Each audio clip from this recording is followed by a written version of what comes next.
When parents have to deal with things long term, so a chronic health problem, is that the accumulation of stress in these situations just runs a family down, and it runs a parent down. I see a lot of kids and parents that have been dealing with stress for such a long period of time, and we start to see the physical manifestations of that. We start to see migraine headaches, we start to see digestive disorders, sleep issues become huge with parents who are dealing with chronic health problems.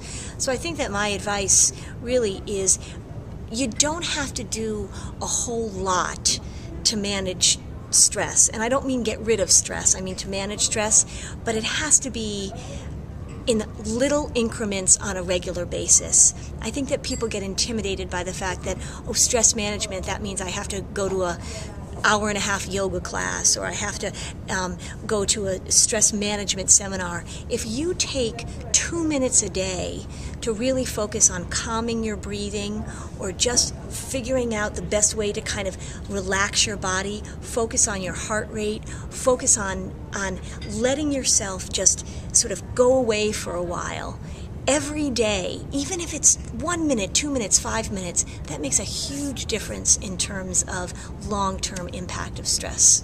You had lots of specific exercises. Yeah. Give us one that if we did every day, our life would be better. You know, the breathing, the 1 to 4 breathing exercise that I learned at a meditation workshop, where you take through your nose, you take 4 easy breaths. When you get to 4, you go back to 1. Now the trick is that if you lose your train of thought, or if you find yourself distracted, or if you get to 2 or you get to 3 and you forget which breath you're on, you just go back to 1. So it might be 1, 2, 3, 4, or it might be 1. Where am I? Oh, okay, back to 1. And it's just a way of continually just refocusing yourself back to the breath. That is really simple. And I say when I teach it to people, it sounds really simple, but it's really kind of interestingly tricky. The ability to stay with your breath for 4 breaths is such a good way to focus on being calm. So that's one. That are more flexible, more adaptable. Those are the people that are doing better, either with just the normal things of life, but also that with the chronic, the sort of long-term, tiring difficulty, ups and downs of chronicity.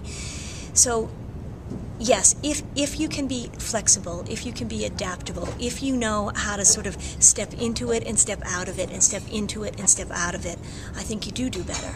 Yeah, and I think that the people who do well are the ones that have the ability to do that.